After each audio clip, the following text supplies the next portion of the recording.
Hello, everyone. My name is Caleb Klimt. Welcome to A Guide to Greek Tragedy. Today, I will be lecturing on Greek tragedy as an art form, looking at its history, its structure, how the plays were originally staged, so we can really come to appreciate it as an art form that was performed in the ancient world, but also see how significant it is for us today. So, kind of an outline for what we're going to be going through today. First off, I'll start off with some history of Greek tragedy. Where does it come from? Why did it start in the first place? We'll also look at how the plays were staged. Today, when we're reading play scripts, that's very disconnected from how the plays were originally staged in ancient Greece. So, what actually happened at these plays, these ceremonies, that made them so impactful? We'll also look at the structure and the anatomy of Greek tragedy. Greek tragedy follows a very strict kind of structure in its story that identifies it as Greek tragedy as opposed to other types of plays. So we'll look at that. We'll also go through an implementation example through my play script Daedalus, which is a Greek tragedy style and the style of Sophocles. And we'll also look at the impact that Greek tragedy has had on our society throughout history and what it means for us today. So let's get started with the history of Greek tragedy. So these plays originally started as festivals for the Greek god Dionysus. So they occurred at the city of Dionysia. There was a festival that would take place there semi-frequently, where they would come to worship Dionysus, who was the god of wine, fertility, and most importantly in this case, the god of theater. So, of course, if you're going to properly worship a god of theater, you should put on theater performances, right? So these theater performances were seen as an act of worship to Dionysus, and in that way they could honor the god, supplicate the god, and then come together for this festival in Dionysia. So that was the original starting place for these plays, is they attributed theater as an act of worship to Dionysus. One of the important things that came about from doing this as a worship practice was the idea of catharsis. Now, we've probably heard the word catharsis in English, but it's actually a direct translation from the Greek word catharsis, which means the emotional release or purging of pity and fear that is experienced by the audience. The goal of ancient Greek tragedy was actually to evoke this feeling. So it'd be a strong emotional release of pity and fear that would then come as this sort of relief at the end. So David E. Rivas has this really great quote about catharsis in tragedy. He says, watching tragedy evokes both fear and pity. Fear of falling victim to the same or similar catastrophe, and pity for the height of the hero's downfall. So we can see the duality there, right? So we see ourselves in these characters, which is why there's some fear of what if I fall victim to the same kind of catastrophe, and also pity because we see this really great heroic figure and their complete downfall from that status. He says, ideally, after watching these tragic events unfold, we experience catharsis, a feeling of relief or emotional purification. And he says it's a combination of empathy for someone with much bigger problems than your own and a distraction from the problems that you yourself face. So this empathy for someone with bigger problems than your own, that's a cathartic relief, right? Because you can see that you're not in that same kind of situation because the situations in Greek tragedy are extreme. But it also just provides an outlet and a distraction from the problems that you yourself face. You can focus on someone else's problems for a while instead of focusing on your own, which can have a nice catharsis effect to it. George Steiner says the theater of Sophocles is a mirror in which we can see the dignity and terror of being human. And so this mirror allows us to evoke pity and fear from us without actually being focused on our own lives, but just seeing the dignity and terror of being human. Now, this catharsis effect was acknowledged by the ancient Greeks as they were performing these plays as acts of worship for Dionysus. And they had a few different goals with this catharsis. First off was medicinal uses. So they believed that catharsis, this emotional purging, would actually benefit the body. By releasing all this built up pity, fear, and stress, you would actually benefit your body in a health sense.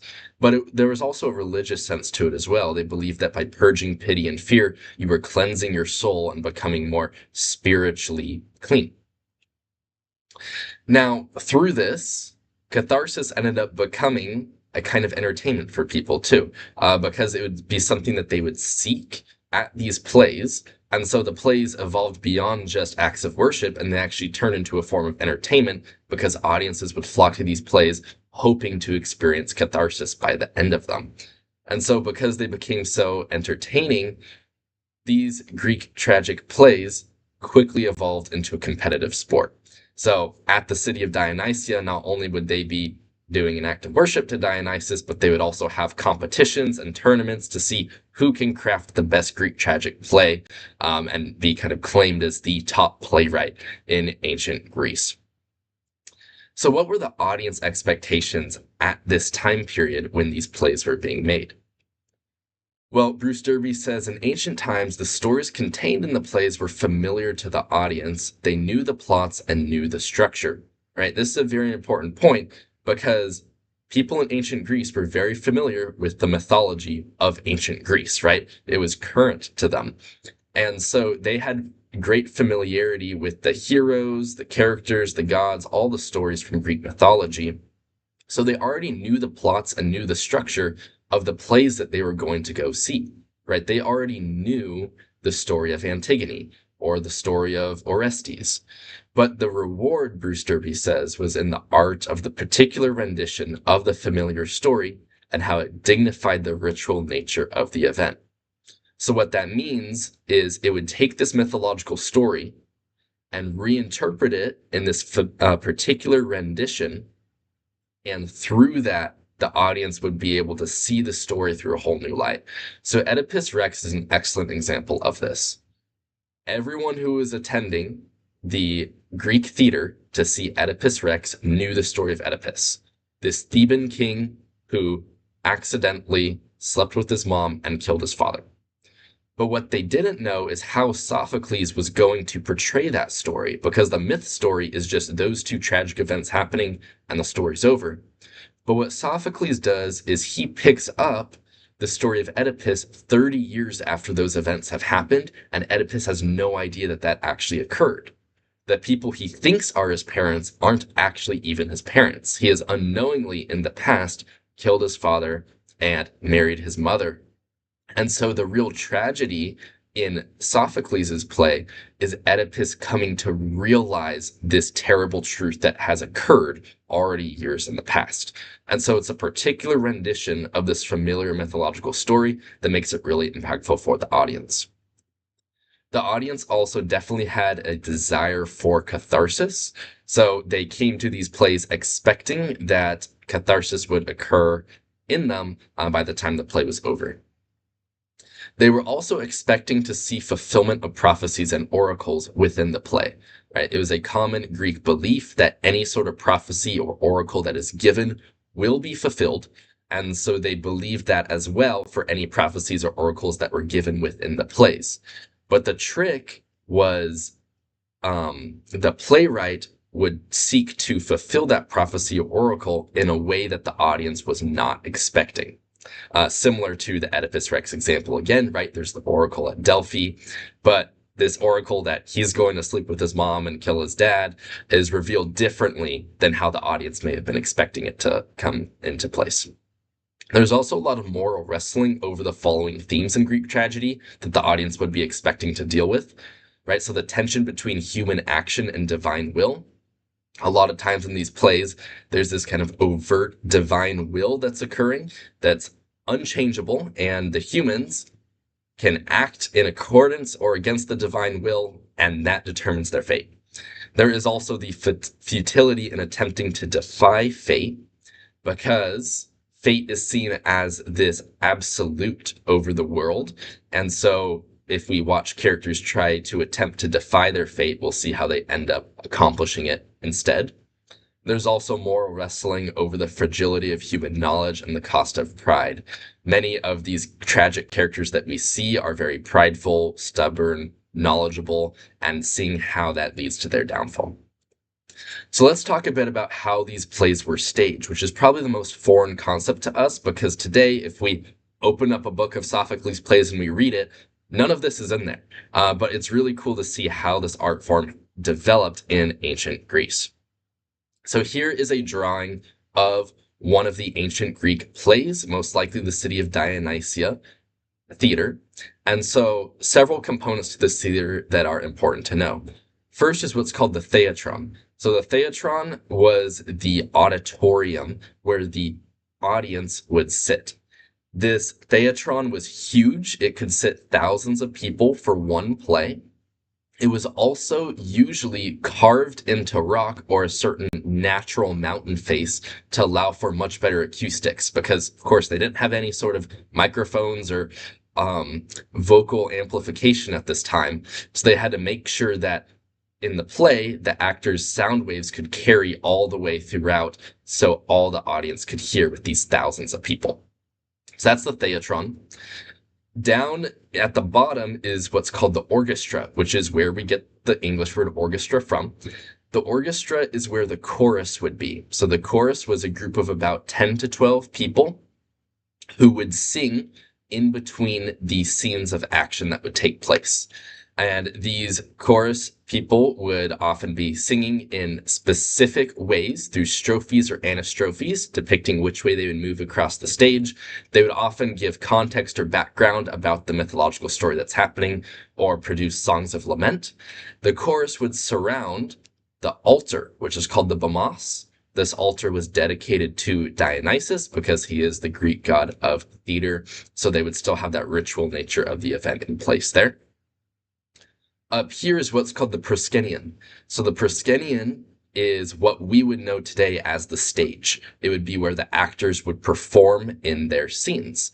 In this example here, in this drawing, you can see that there's two layers to the proscenium.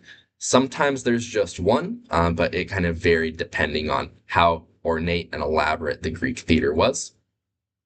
Now there's also a component called the skene. So the skene is basically the backstage. So they could exit the proscenium and go into the skene, so they could change masks, change costumes. That allowed for one actor to play multiple parts or to be set up for the next part of their scene, whatever the case may be. But it would be this place that the audience would not be able to see the actors so that they could make those quick changes. Now, here's an example of one of the Greek theaters. This is the Herodion Theater, and what it looks like today. So this picture was taken in August 4th, 2021, so just a few years ago. You can see a lot of those components remain, the theatron, the orchestra, the proscenium, right? But of course, not everything is intact as it was, and it looks like today it's used for a lot of musical events and concerts and things like that. Some other components to the stage that were really fascinating. This is called the ekaklema. So the ekaklema is a wooden platform on wheels that can be brought out to the proscenium, the stage, to show an action that has transpired within the skene. So a lot of times what this would look like, it would have human figures arranged on it, suggestive of what has occurred, right? Sometimes a corpse may be on it or a bunch of corpses, and then the actors would come out as murderers holding bloody weapons in their hands. So this would be an act of revealing. You can see in the diagram, there's a couple different ways this could occur. One of the options was the doors to the skene could flip open, and then a cart on wheels would roll out, showing something that has transpired within. Could also have a revolving one where you just revolve part of the skene, and it's like a turntable to reveal what's inside. So it's actually against the traditions of Greek drama to represent violence directly on stage, which is why the ekaklema was often used. So for example, let's take from Oedipus Rex, Jocasta's death, right? She hangs herself after all this has occurred. You would not see that actually occurring on stage because it's against Greek tradition. But what could happen is after the fact, she could be rolled out on an ekaklema, her corpse, and you could see maybe the marks on her neck where the noose was and things like that. So you can very clearly see what has occurred. You just won't actually see the violent action taking place on stage. Another stage element is called the perioktos. So the perioktos is a large triangular upright prism that turns on a pivot.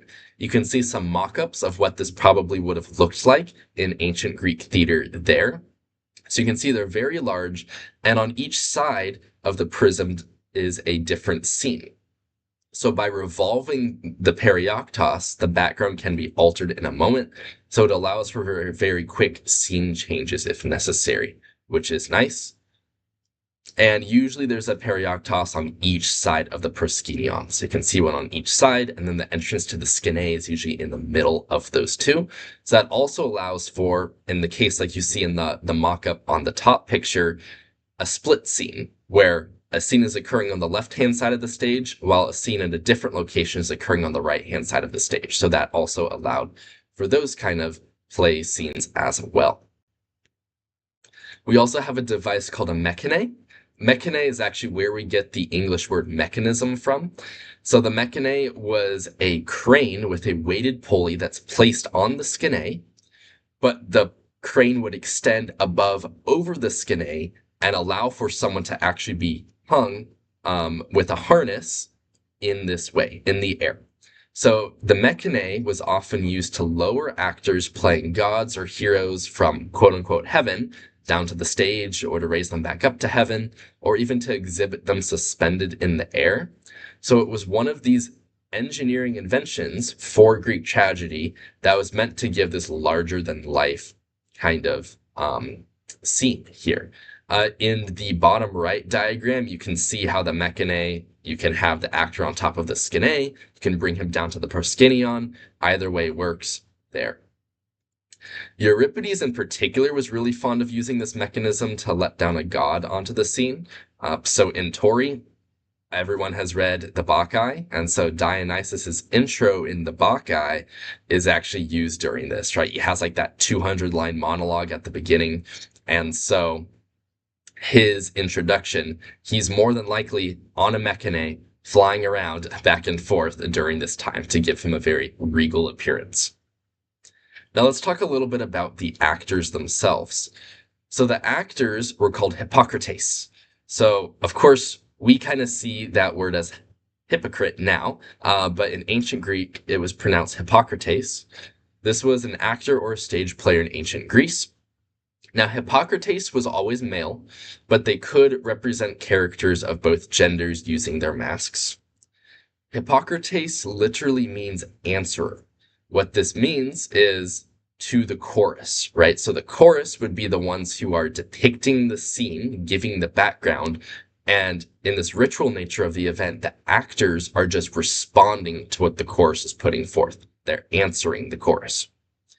It's only later that the actor's role as an impersonator will lead to the use of the word hypocrite, meaning one who acts or interprets from under a mask. At this time, Hippocrates was directly just for the actor or stage player. Now let's talk about the masks, because the masks are actually one of the most iconic parts of Greek tragedy, and actually this very famous symbol of theater with the masks of comedy and tragedy come from the masks of ancient Greek plays. So they've been very influential. So the Greeks used these masks while performing to amplify expression with exaggerated features to convey strong emotions to a faraway audience.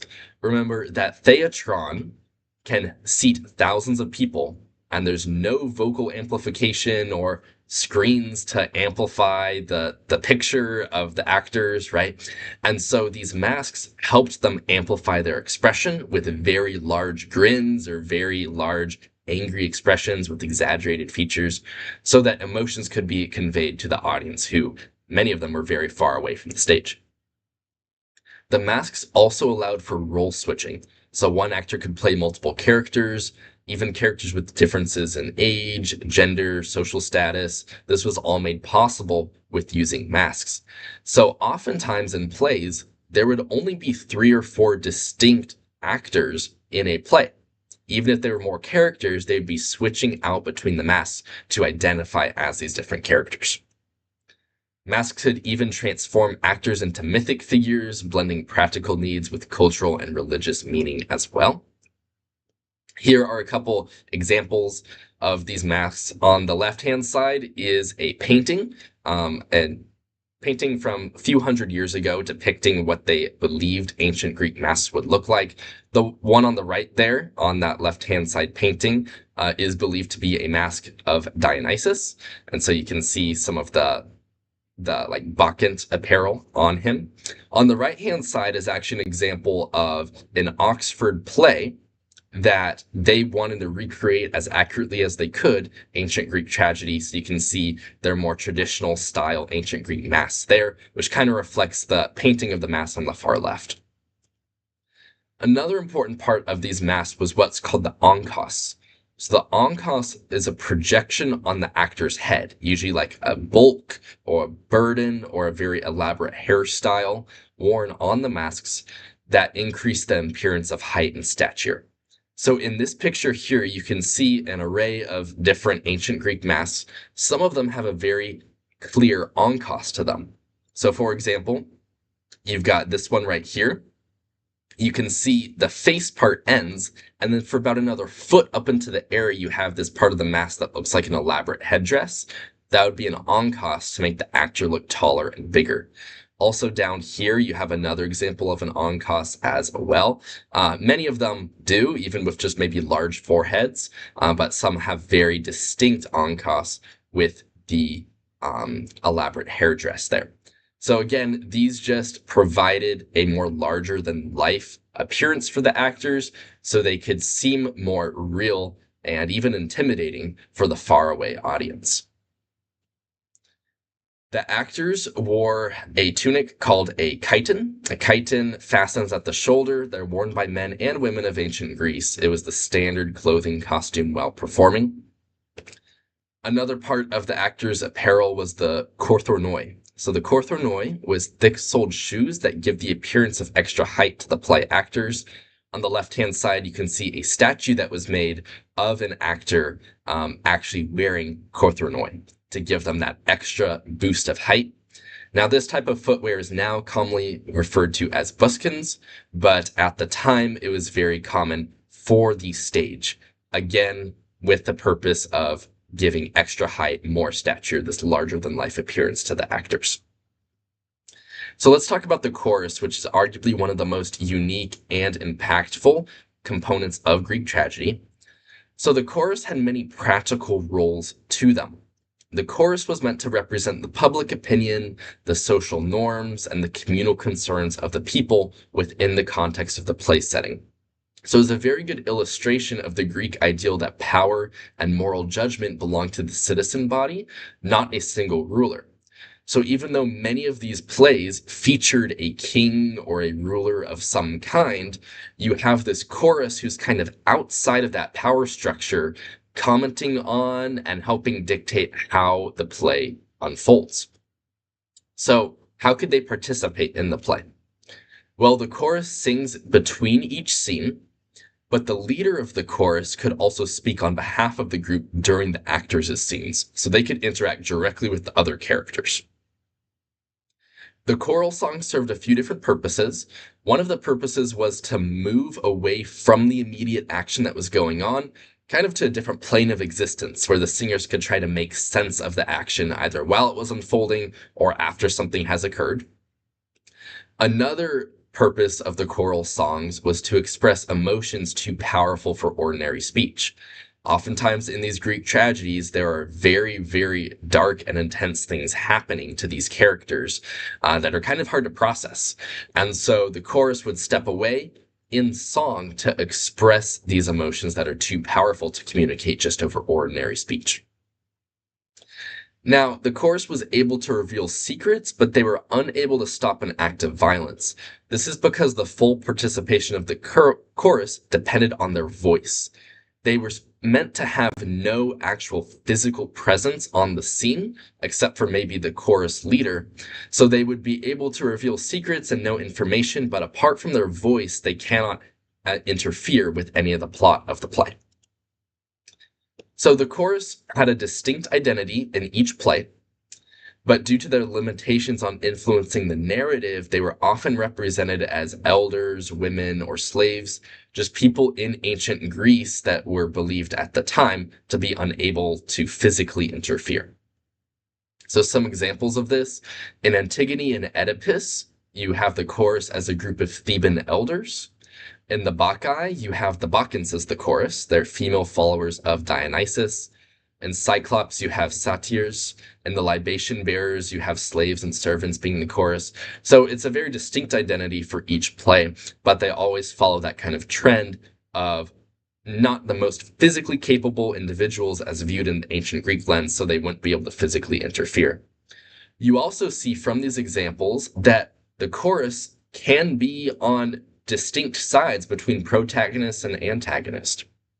So, for example, the Theban elders in Antigone and Oedipus, they very much play the voice of reason, trying to stop this tragedy from occurring. The Bacchants, on the other hand, a lot of people reading the Bacchae are not really a big fan of Dionysus in that play, actually, because of the actions that he takes. And so having the female followers of Dionysus worshiping Dionysus this whole time, the audience may not always fully agree with the choice of the chorus in that sense. So the chorus can represent both sides of the spectrum, not necessarily just the voice of reason.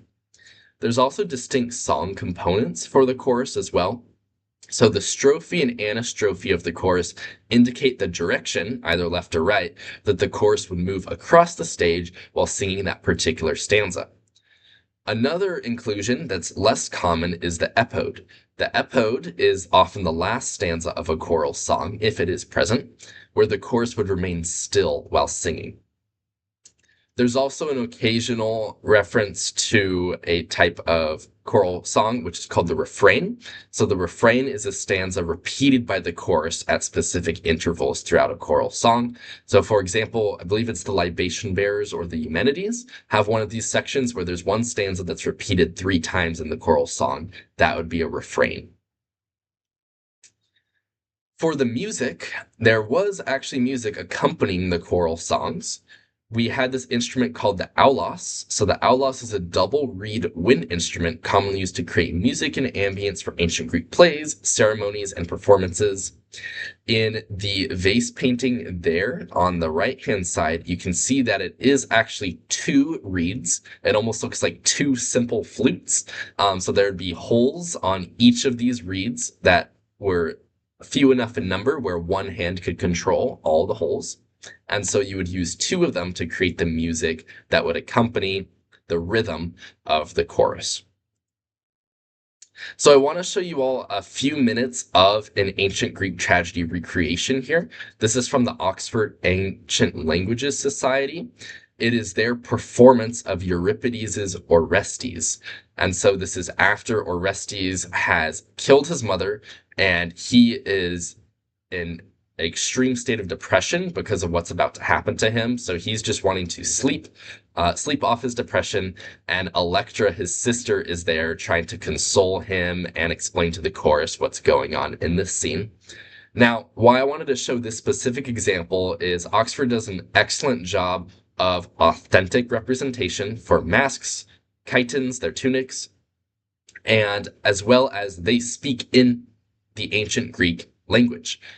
So they're not speaking in English. I'll have subtitles on so you can see the translation, but they're actually singing in ancient Greek. And so I wanted to do a chanting section between Electra and the chorus here because you can really see the iambic meter that the chorus follows, how it really is a song. It is a chant. It's not just reading words off a page that don't have as much rhythm when they've been translated into English. So I wanted to show this for you all here. There's also someone playing the aulos as well for the music of this scene. Oh, pieces. En han trapoisin hos meg ekakan. Det går akkurat så som Petrisen trikas så I sto så kallos. Efter det palaigune. Det oise mise sian. Os ma polesan skal tonne. Pasan hellat. Da leide gå. Hei da, Paris, I dag så må jeg trene massen filaiksinoi doi. Takame tästä suusit nuuton hesi kaston. Homma dek suuse monda kruis. Hadel panota no raame menota. Pilta täiky näikes. Häsy koipa di korreete. Mäpso piite med det stoktypos. Piliagar häsä braumenesmen. Hallomos. Dondeksigerai sympora genesetai.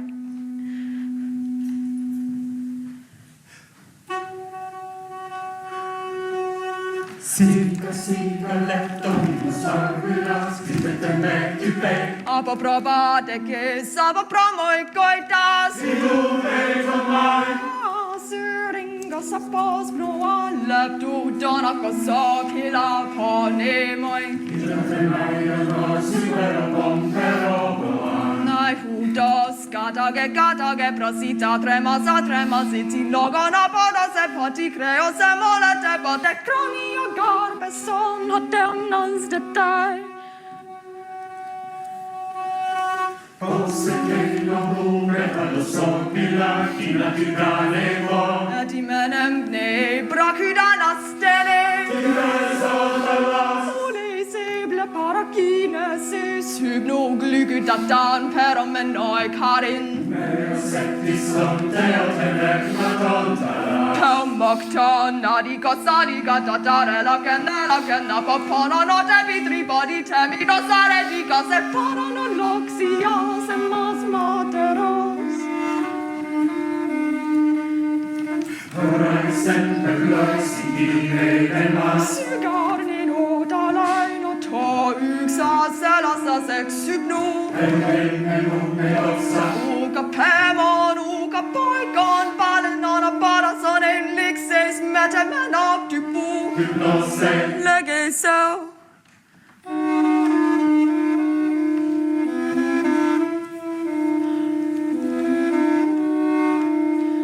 Bodnian yks hypnodoteraton polyponom roton.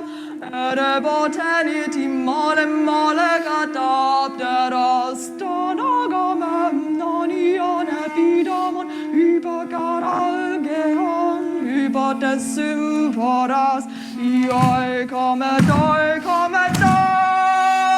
typonaga siga pylassamena tamata sana keladana paprolekeos esykon hypnukarin parexes pinna. Proeitista conteneutamene. Tanim didallo ude garbatare ke paras. Ronello sarrapotmos. Exetus apoiba samas meleona papanan haimarus patrapanum matros. Sigaime. Galos tu.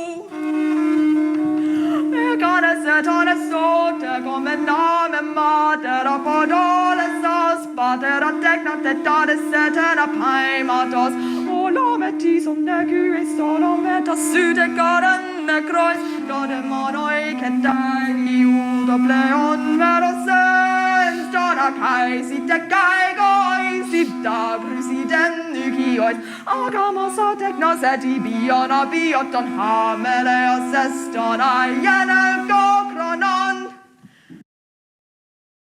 All right, so I really appreciate that example. I think they do a great job, and you can really see how when they're singing and chanting in Greek, that there is that iambic meter, even some rhyme scheme going on there as well. So that chanting section between Electra and the chorus is a really cool example of that. So let's go ahead and continue here. And let's talk about the structural and anatomical elements of Greek tragedy, because as an art form, within the plot, there are very distinct parts that make it a Greek tragedy versus some other kind of play.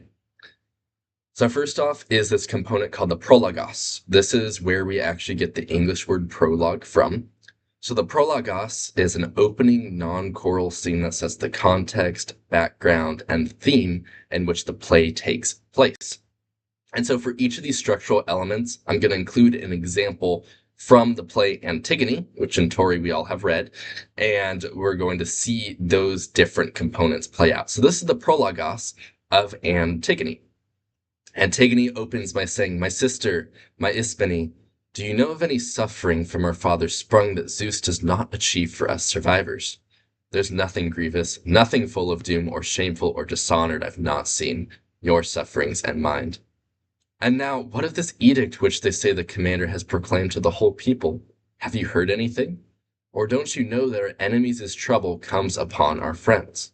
So already you're starting to see the context of what's going on here. Antigone and Ispene, two sisters, who've undergone a lot of things, and now there's this new proclamation. It's like, what is going on? Ispene responds, "We lost two brothers who died on one day by a single blow." Antigone, "Creon will give one of our two brothers honor in the tomb, the other none. Polynices' corpse, who died in pain, they say Creon has proclaimed to the whole town that none may bury him and none but leave him unwept, untombed, a rich, sweet sight for the hungry birds beholding and devouring." And so that's the outline of the plot right there. So they had two brothers who died on the same day in the same battle. One of them is allowed to be honored. The other, Polynices, Creon is forbidding from being buried and honored in that way. So that's the setup for the whole tragedy that's going to ensue there. So that's the prologos.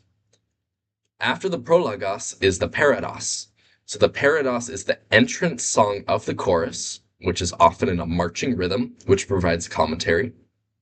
This occurs directly after the prologos. It introduces the chorus, sets the play's tone, provides background info, and establishes themes as well. So I included a brief excerpt from the first choral song, so an excerpt of this parados from Antigone, where the chorus sings, "The dubious quarrel of Polynices, those two wretches, sons of one man, one mother's sons, planted their spears against each other and found the share of a common death together." So here you get more background than what Antigone and Ismene told us, that actually these brothers were fighting each other and they killed each other in this battle. Now, Episodia and Stasima take up the bulk of a Greek tragic play. So the Episodia are the episodes and scenes of the play. They're where the main action takes place, the characters engaging in dialogue, often driving the plot forward toward disaster. The first episodion is the prologos, right? So the prologos is just a specific episodion, which is the very first one. Stasima are the choral odes. So these choral songs perform in the orchestra between episodes. So episodia, stasima, right? Offering thematic reflection and emotional reaction to the action that's occurring. And the first stasimon is the parados. Nearing the end of the play, we have what is called the exodos, which is the final scene of the play. Exodos is where we get the word exodus from. So during the exodos, we have the departure of the characters, aka the exodus of the characters, right? So in Antigone, the exodos occurs for Creon in the final scene where he says, "Take me away at once, the frantic man who killed my son against my meaning, and you too, my wife. I cannot look at either, I cannot rest. My life is warped past cure. Fate unbearable has leapt down on my head." And then Creon and his attendants enter the palace, which is off stage. Inside the palace is actually the skene, the backstage of this play here. So that's the exodos. And the komos is a specific part of the exodos, which is a theatrical lament. Komos, and it literally means striking. So it's a song of lamentation performed either by the chorus or one of the principal characters. Oftentimes, it makes up the final lines of the play. And the tragic lesson or message is most clearly revealed to the audience during the komos. So in Antigone, the komos occurs through the chorus singing, "Our happiness depends on wisdom all the way. The gods must have their due. Great words by men of pride being greater blows upon them, so wisdom comes to the old." And that is the end of Antigone there. Now, what are some other defining characteristics of Greek structure? Well, another thing is main character nobility. So oftentimes the main character of a Greek tragedy is in some sort of noble state, like a king of a city or some sort of ruler, prince, at least from a royal family within the royal court. But they may, however, disguise themselves as beggars or slaves. Now, the chorus, we talked a bit about this already, but they can participate in action through dialogue by revealing secrets, but they are physically incapable, so they cannot stop an act of violence, and because of this reason, the chorus is often represented as old men, slaves, or women. Now, interestingly enough, in tragedy, both happy and sad endings are possible, but the defining part of tragedy are that the stakes are very high and there's significant tragic loss occurring in the process. So most of the time we think of tragedy as sad ending, right? But that's not always true. An example of this is the Eumenides, a play by Aeschylus that has a happy ending. But there's significant tragic loss occurring throughout. There's a lot of murder upon murder that occurs to lead up to the Eumenides. And then Orestes in the Eumenides is basically in a state of terror the entire time because he's fleeing the Furies and trying to save his life. Aristotle has had a lot of influence on how we understand and interpret Greek tragedy as well, which is interesting because his mentor Plato actually fought against tragedy. Plato viewed tragedy as a promotion of self-indulgent emotionality, which was contrary to the ordering of the soul, where the rational part was supposed to rule over the spirited and the appetitive. But Aristotle actually defended tragedy. He said that this cathartic effect, this relief of excessive pity and fear, made people less emotional, not more, because they were able to release that built up emotion. Then as a result, they were less emotional, more rational. Now, many readers do view Aristotle as an authority on tragedy, like what he said about tragedy is the truth, which is actually not always true. Instead, I would argue that he should be viewed as an early theorist and interpreter of tragedy. What I mean by this is Aristotle lived hundreds of years after most of these ancient Greek plays were made. So he was not there dictating how these plays should be made so that they occur in as a Greek tragic play. Rather, he's looking back at Greek plays and seeing patterns of what occurred to identify something as a Greek tragedy. So a lot of his points can be very helpful for sure and helpful in understanding. But also, it's important to remember that the Greek playwrights did not have these rules that Aristotle is talking about when these plays were created. These rules that Aristotle came up with were conceptualized after the plays. So there may not always be true for every single Greek tragic play that you read. Here's a pretty chunky paragraph from Aristotle's Poetics, but it has a few really good things I wanted to highlight from it.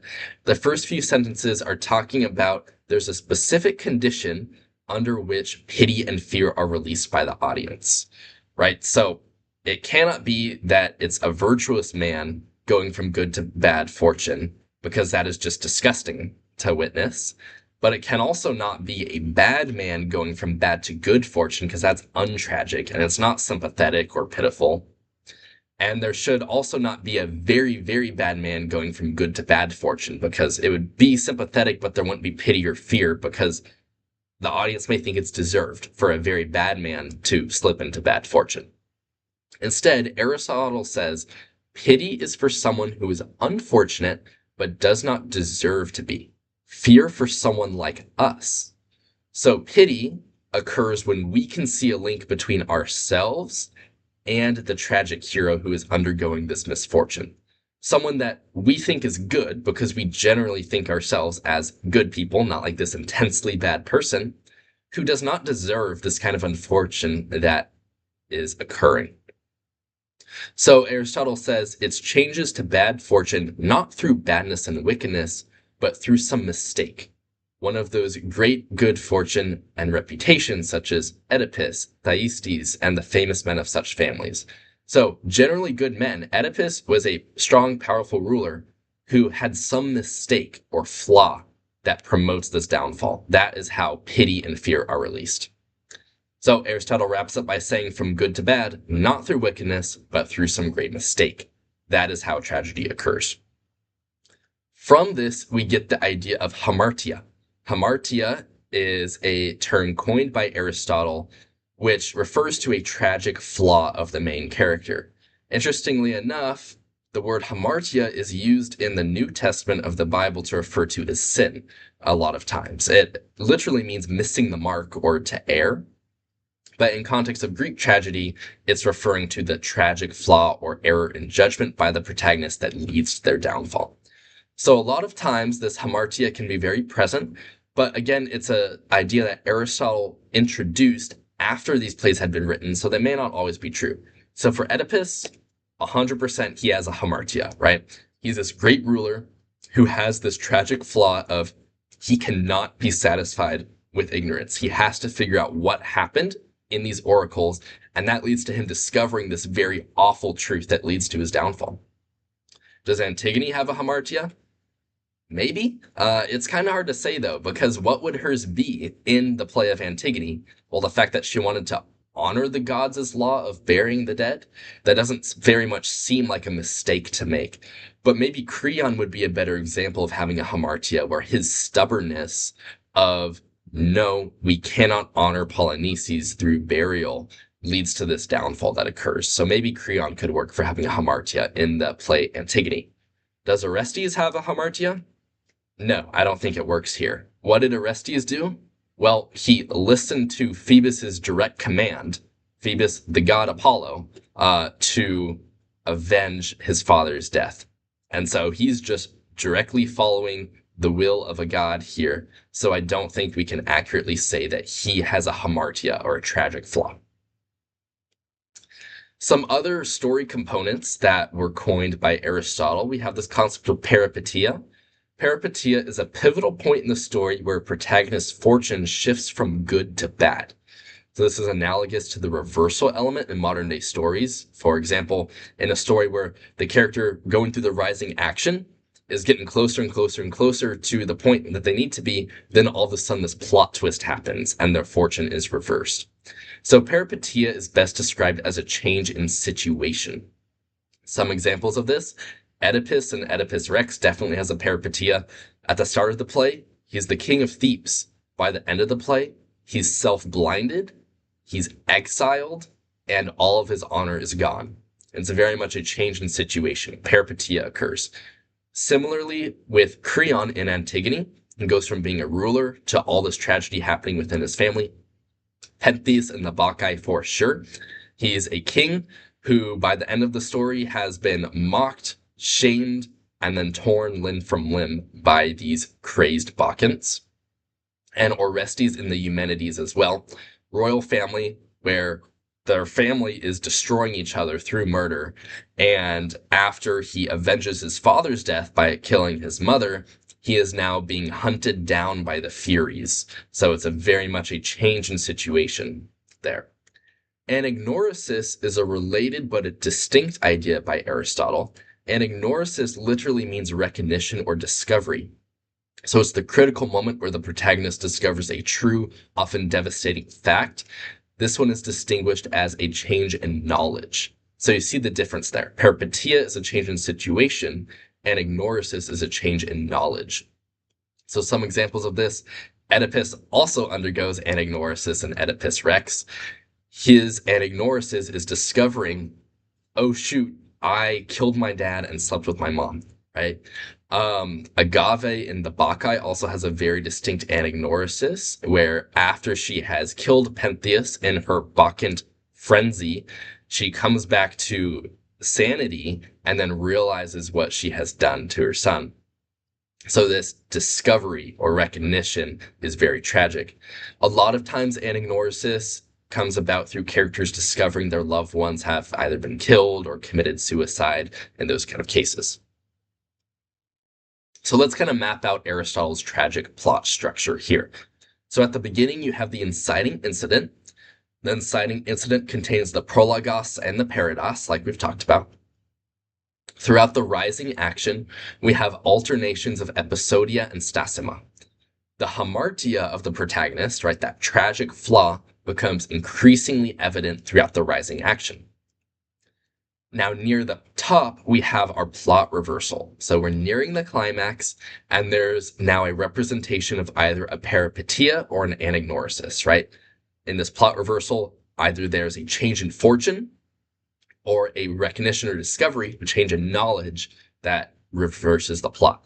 Throughout this time, as the audience, we are having an increase of dread for the tragedy that we see starting to build up, and we're afraid that will occur. As we continue, we have actions towards denouement. So tensions continue to rise toward tragedy, often with an additional peripeteia or anagnorisis. Denouement is a word that means unraveling. It's the tying up of plot complexities. So the idea, this is present for any story, the denouement, not just tragedy, where you have a starting point that the story starts off in. It branches out as it goes along, and the denouement is where it all comes back together. So it's similar to a resolution, and it's kind of a neutral word. The denouement can either be positive or negative. Throughout this time, the dread is starting to decrease because we're having an increase of pity and fear for our characters. And at the end, we have this release of pity or fear through catharsis, and the denouement specifically for tragedy becomes catastrophe. So at this time, the exodus and the komos occur, and the play ends. The full cathartic effect occurs in the audience because of this catastrophe. Catastrophe seems like a very English word because we use it all the time, but it actually is a direct transliteration from Greek catastrophe, which means overturning, and that is the tragic downfall or disaster occurring there. Aristotle also had this concept of three unities for Greek tragedy. So the first unity was called unity of action. This means that tragedy is supposed to have a single main plot with little to no subplots. So, for example, in Antigone, the question is, should Polynices be buried? This is the single plot that the tragedy is concerned with. We also have unity of time as the second unity. This is Aristotle saying that the action should take place within a 24-hour period. So it's very quick from beginning to end. And this is true in Antigone as well, right? This takes place the day after the battle. Within that next day, all of this occurs. The third unity is unity of place. Aristotle says that the action should occur in one physical location. So in Antigone, right, the scene is in front of the royal palace of Thebes. Every scene takes place there. Now, especially the unity of place is not always true. If you remember from earlier, the perioktos, those triangular prisms that could change the scene on the stage, that alone proves that the unity of place was not always followed. But none of these had to be followed, but they were trends that Aristotle saw later on for these unities that helped define Greek tragedy. So let's go through an implementation example of these structural and anatomical elements. About a year and a half ago for a Tory project, actually, I wrote a play script on Daedalus. I tried to imitate Sophocles' style to the best of my ability.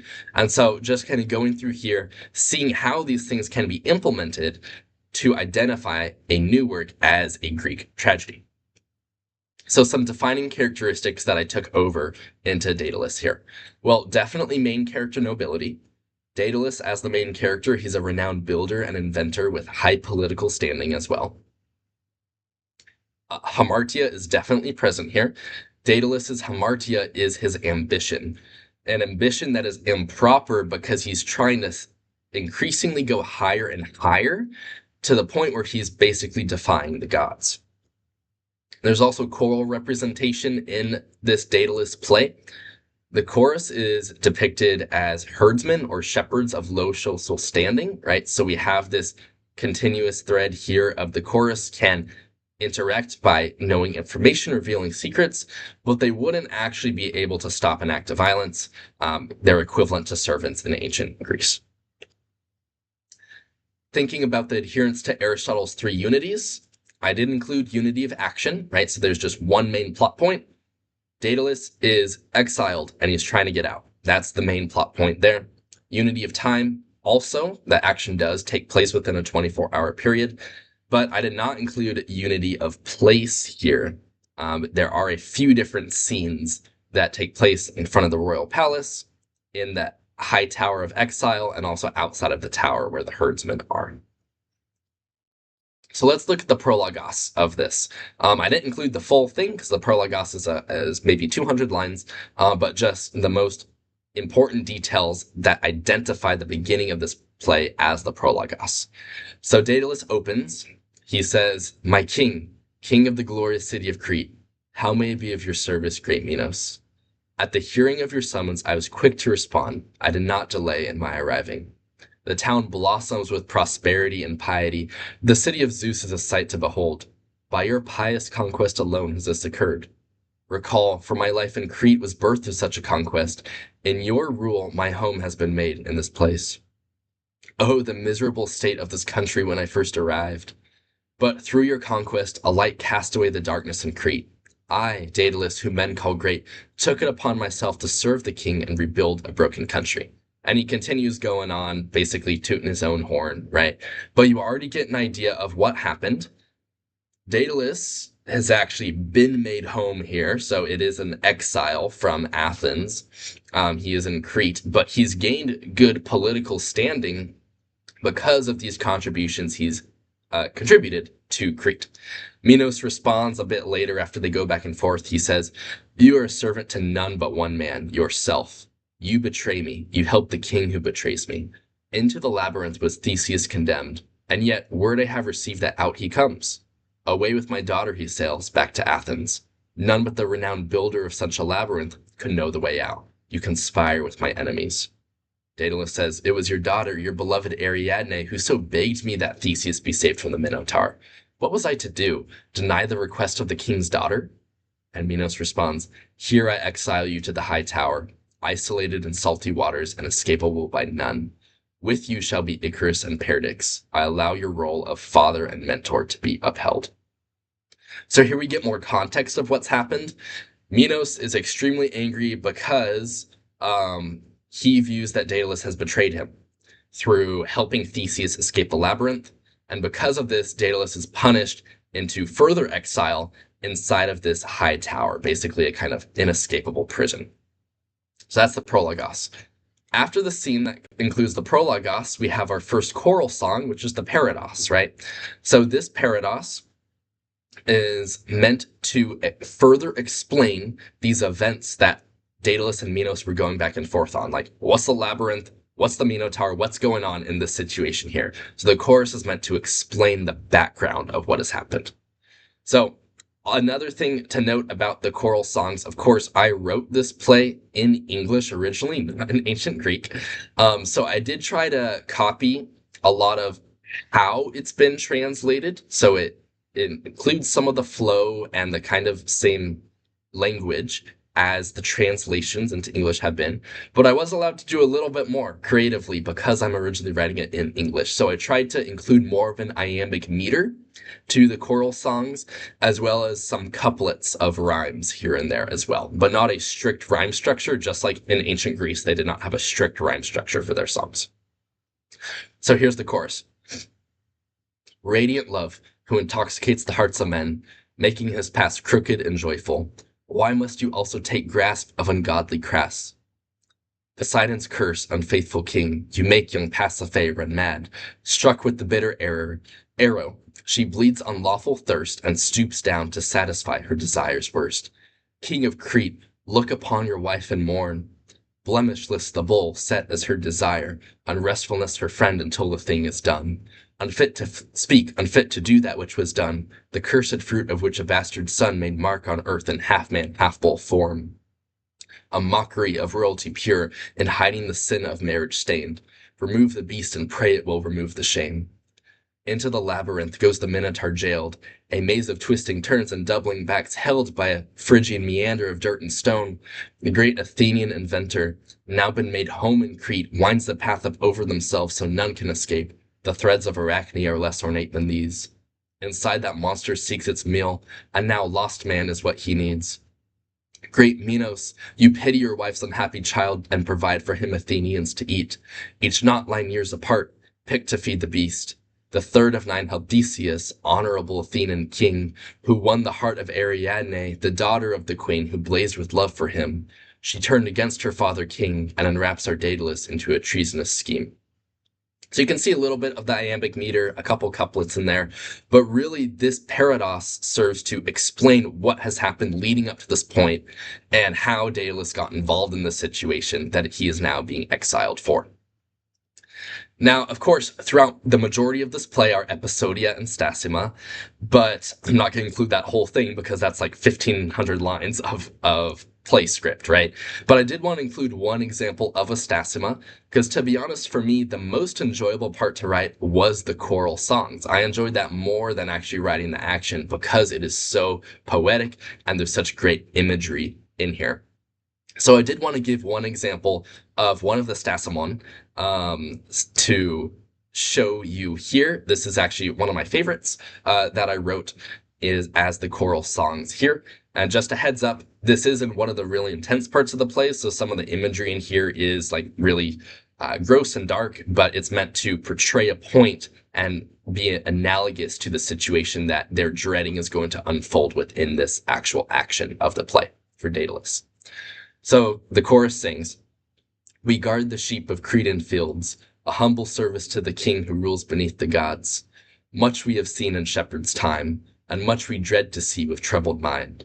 O sheep deceived to follow and fall, why do you trust the one who seeks to end you all? Blindly you trust in an exiled wolf. Behold such tragedy, not one drop of it is new.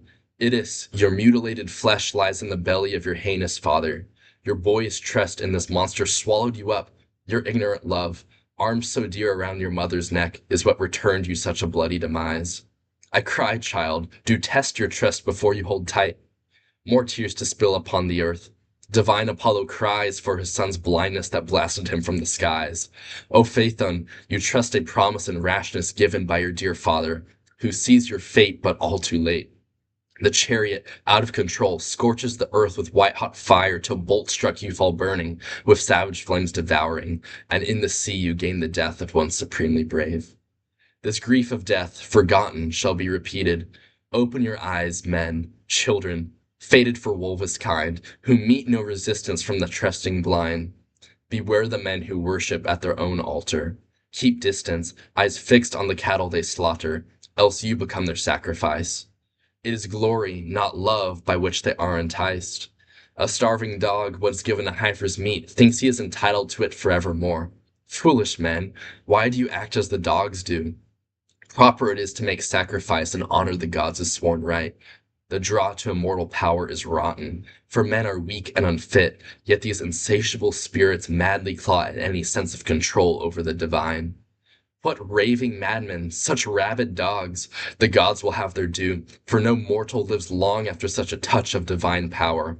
These dogs will howl and whine in Hades, yet how much more is the tragedy of the one who seeks to snatch such power from the hands of God?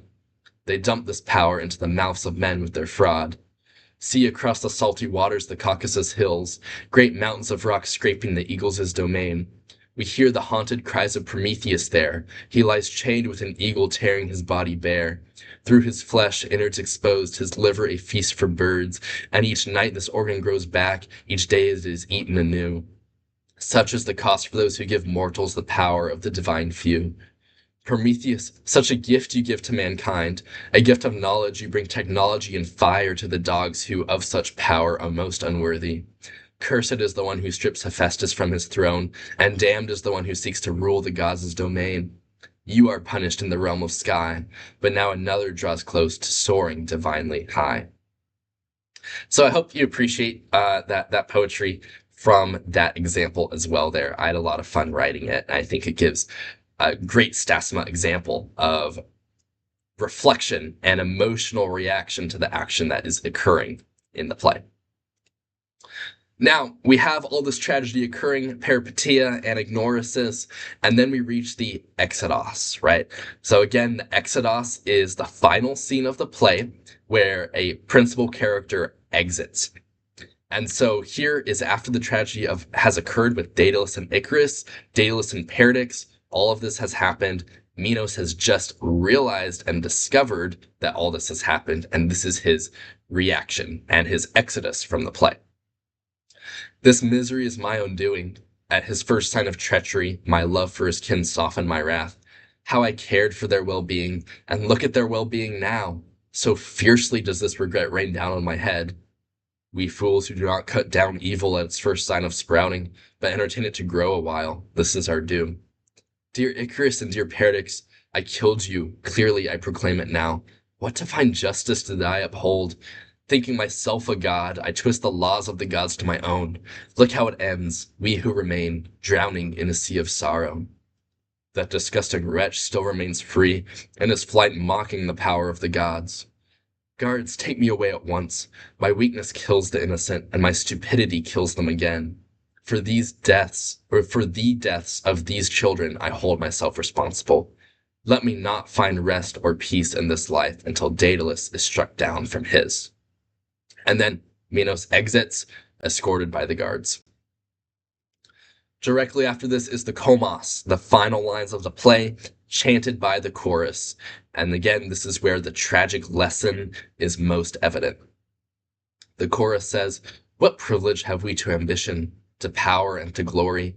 A mortal display of power rips it from the hands of God. This will not do. No god allows such a dishonor. It will be retaken wrathfully, with destruction in the wake. Greatness from a man of glory? Show us his glory, we will show you his misery."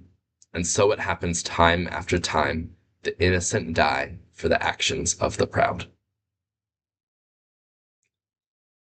So, I hope you enjoyed that implementation example, just a few snippets of scenes from the play that I tried to create, imitating Sophocles' style, implementing all of those Greek tragic structural elements that we have talked about.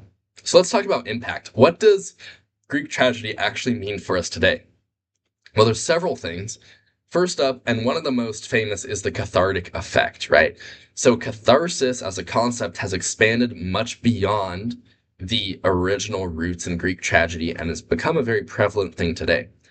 Again, it's a release of strong emotion, but the cathartic effect as we know it today is something that's meant to lead to a positive change in life and sense of peace. So there's actually an action response associated to catharsis in how we deal with it today. So there's an emotional component where strong feelings are felt and expressed, but we also recognize it as a cognitive component as well, with new insight being gained, a change in perspective, or a newfound peace of mind. There's a lot of therapeutic use that we see for catharsis today. So a lot of times there are some therapy practices that use the cathartic effect, hoping to achieve temporary psychological relief, increased self-awareness, and a release of stress. And hopefully these three effects will result in a positive change in life. Now, the subject matter of Greek tragedy aims at jump-starting this cathartic effect in one's mind and body, like we have talked about already. Another impact or source of impact from Greek tragedy is their depictions of human nature. Human nature in all of its brokenness is on full display in Greek tragedy. HGF Kiddo, he's a scholar who's done lots of commentaries on Greek tragedy. He's quoted saying, "What the tragic poet does is to show us the eternal truths of human nature," which I think is definitely true. There's a lot of personal resonance with hamartias. So a certain character's tragic flaw, we can often see ourselves within that tragic flaw, even if their hamartia is a more extreme version of what we may deal with. There's still that resonance there, which gives us a little bit of a shock of, I need to snap out of this, right? And it helps promote that change as well. There's also a very timeless nature of the issues that are presented. Although the situations and the scenarios that come up, like should we honor Polynices through burial, is very specific to the ancient Greek time, the issues at their core are just very human and timeless. About how far should stubbornness go?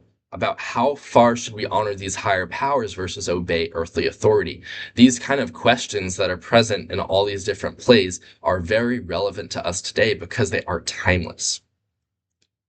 There's also been a lot of influence for other great authors and writers and playwrights, right? That had great influence on Shakespeare and Milton.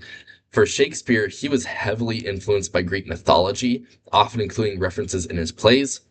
For the Greek plays that we've read in Tori and several that we haven't read in Tori, there's probably at least 50 references to different parts of Greek mythology in every single one of Shakespeare's plays. It's amazing his knowledge that he has of Greek mythology. Some Shakespeare plays are actually his modern retellings of Greek tragedy. An example of this is Romeo and Juliet is a retelling of Pyramus and Thisbe. So it's not fully original, but it is original in the sense that he's taking this mythology story that everyone is familiar with and reinterpreting it into ways that are still surprising and shocking and impactful. Shakespeare's tragedies rely heavily on the Aristotelian hamartia concept, with his main tragic characters each having a very distinct tragic flaw. Like if we've read Hamlet, his tragic flaw is 100% inaction and indecisiveness, to the point where it gets frustrating for the audience. Like he's saying he's going to do all this stuff, and then he just doesn't do it, right? So that's definitely his tragic flaw that allows all this tragedy to occur. Macbeth's hamartia is ambition, going above his bounds, seeking that he can achieve this thing, which leads to a desperate attempt to hold on to the power that he has so recklessly gained. And Lear, his hamartia, is the stubbornness of old age and also his pride. He is recognizing he needs to step down from his role as king, and yet at the same time, he's doing this two-step maneuver of trying to step down and hold on to power. But he can't have it both ways.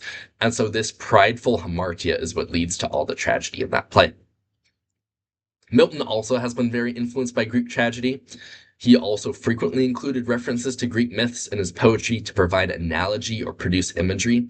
Even in something like Paradise Lost, which is very much a Christian background book, much of his imagery, I'd say up to half of it, is from Greek mythology. And so it's very interesting how even in a Christian context, he's using Greek myths to help explain or draw analogies to what's going on. Milton wrote the tragic play Samson Agonistes to honor the Greek tragedy style. It's actually one of the few examples post the Greco-Roman period that really succeed at achieving this Greek tragedy style. He says of tragedy, Milton is quoted saying, "Tragedy is of power by raising pity and fear or terror, to purge the mind of those in such like passions, that is, to temper and reduce them to just measure with a kind of delight, stirred up by reading or seeing those passions well imitated." So you can see his purpose of tragedy, and in writing Samson Agonistes, is very similar to the catharsis effect with pity and fear that Aristotle talks about. Milton is also quoted saying, "The Apostle Paul himself thought it not unworthy to insert a verse of Euripides into the text of Holy Scripture, 1 Corinthians 15:33, which when I realized that at the first time, it blew my mind. And it is true. In 1 Corinthians 15:33, Paul says, "Do not be deceived. Bad company ruins good morals." So that quote there that Paul is using, "bad company ruins good morals," or oftentimes heard today, "bad company corrupts good character," it's quoted from the play Thais, which is a Greek tragedy. So it's very interesting how we can see that kind of influence on these writers, and even some writers for Paul as well. So just to recap and refrain on the things that we have covered here today, we started off talking about the history of Greek tragedy, how it started off as festivals for Dionysus, but through this cathartic effect, it evolved into entertainment and competitive sport. We looked at how the plays were staged with the components of the theater, how the actors were dressed up, their roles, the chorus and their roles, how it provides this very unique kind of viewing experience. We looked at the structure and anatomy of Greek tragedy, how it has a very specific kind of plot structure and elements that are present that makes it easily identifiable as a Greek tragedy play.